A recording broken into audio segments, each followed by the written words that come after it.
All right, so I feel really lucky to have grown up in a family that has trained me to think positively and has given me so much happiness in my life.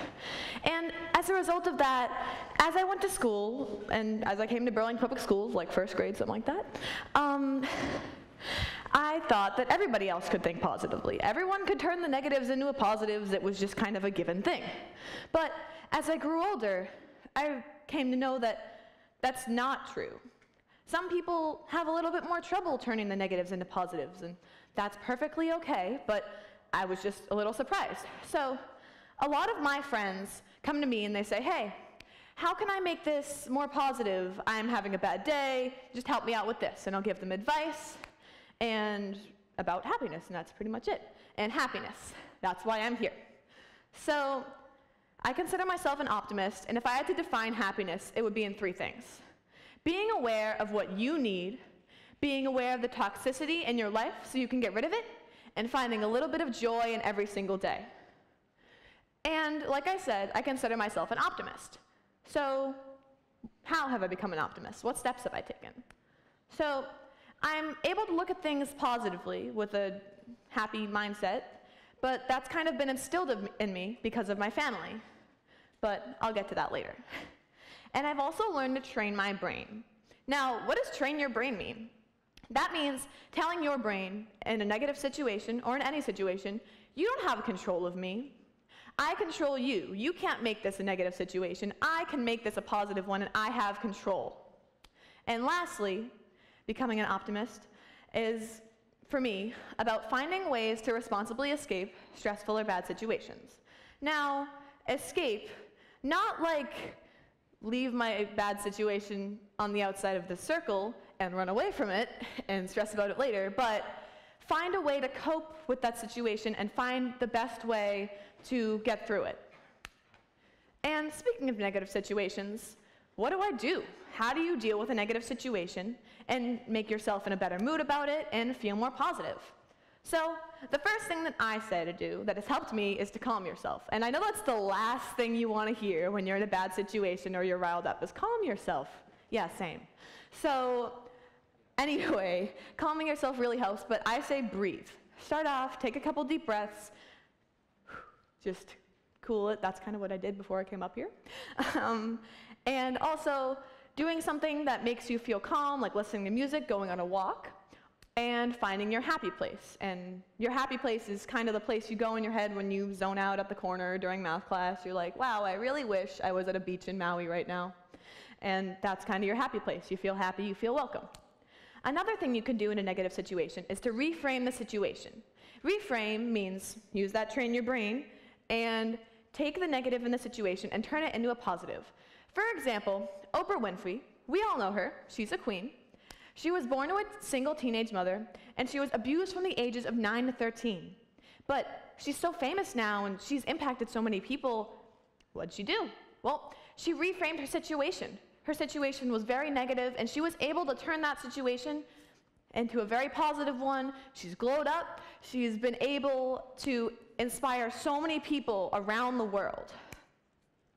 And also, in order to help with negative situations, also, if you're talking with somebody else, think of their perspective.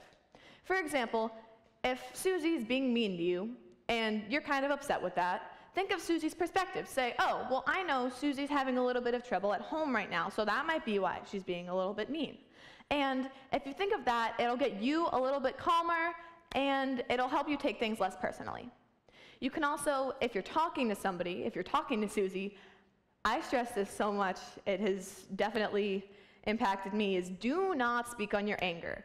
That always, or not always, sometimes ends up in things that you don't mean being said, and it just makes the conflict bigger. So I would not talk on your anger. Just do your calm, do your breaths, and you'll be able to not talk on your anger. In a negative situation, sometimes you can talk it out with a trusted one. You know, a good rant sometimes feels better. And two more things. Allowing yourself to be upset with that negative situation is fine. You can wallow in your sadness or anger for a little bit, but temporarily. You don't want to sit in your upsetness forever. For example, last week, I was really, really stressed out. I had a ton of homework and a bunch of sports, and I was worried, how am I going to get this all done?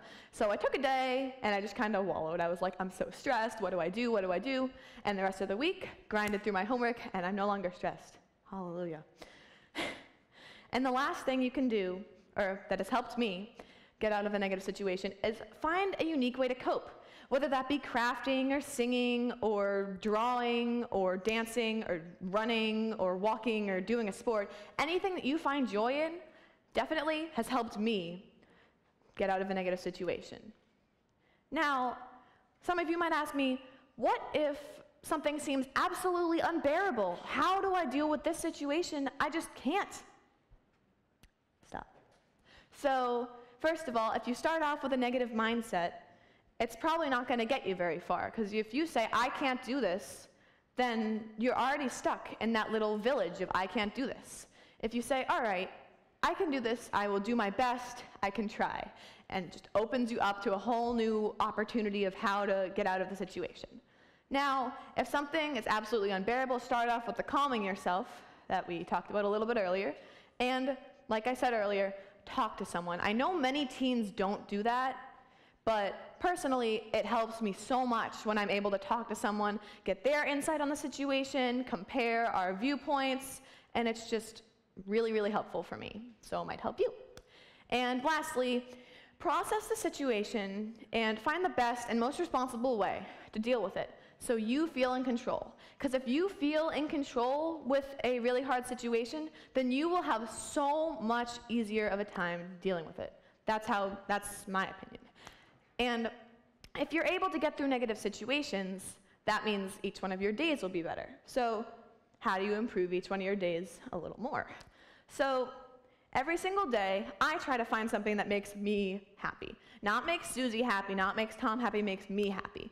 For example, I took art class this year because I know I really, really like art. And so I go to art class every single day, do whatever we're doing there, and it kind of gives me a brain rest from the rest of my classes, and it really boosts my mood that day.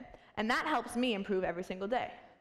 And I'm also a person who gets stressed out, so I had to find a way to de-stress if I got overwhelmed.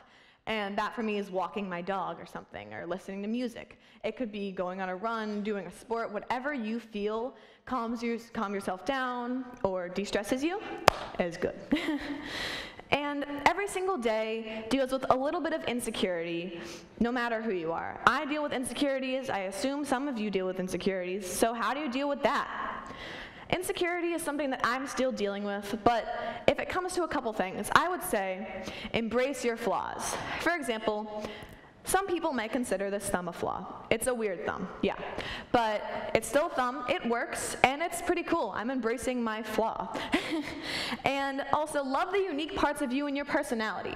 Because if you can love the unique parts of you, the parts of you that make yourself unique, well, that's what I just said, then it really helps boost your confidence. It's helped me, and it just really helps. And so if you can find true happiness in every day, and you can find happiness in situations, then you have it for life, right? But that seems like a really, really big topic. How do you find happiness in life? Well, a couple things have helped me kind of guide my life with a positive mindset and looking at things in a good way, so I'll tell them to you guys. First of all, remember my definition of happiness? Find the toxicity in your life and dump it. Whether that be a friend, an environment, or a family member, I'll get to that in a minute. But if it's a friend or an environment, try to move it off to the side, take yourself away from that situation or that friend, because if you are not happy around that person, then why are you spending time with them? If you're not happy in that environment, then why are you there, you know? And if it's a family member, that's a little bit more rough. You can use your calming things that we talked about earlier and your ways to cope with your negative situations in order to make yourself have a more positive mindset. It's what helped me. Also, if you want to have a more positive life, something that's definitely helped me is practice taking negatives and turning them into positives. It doesn't happen in a day, it doesn't happen in a week, a month, or even a year. It's baby steps. It takes baby steps. So give yourself recognition for making small steps, and eventually those small steps of turning negatives into positives will become bigger steps. So your step is saying, oh, will eventually become a big step and make your whole day better. Also, you can find your happy place. I talked about that a little earlier, your zone out world, the place that makes you feel welcome. If you find places where you're welcome and people that bring you joy, then that really, really, really helps. I'm still looking to find my place in this world or in this school or whatever, but I've found people that bring me joy and places that bring me joy, and that really, really just makes me have a happier day, and it's improved this entire year. And lastly for happiness in life, you gotta remember that it's your choice, you control it, and you can do it if you have a positive mindset and believe in yourself. So in summary, I want you guys to remember these 3 things, my definition of happiness. So be true to what you need, find and remove your toxicity, and find a little bit of joy in every single day. And if you do those 3 things, they've significantly impacted me. But probably the most important thing is to believe in yourself, because if you start off with a positive mindset, then you can find true happiness in anything. Thank you.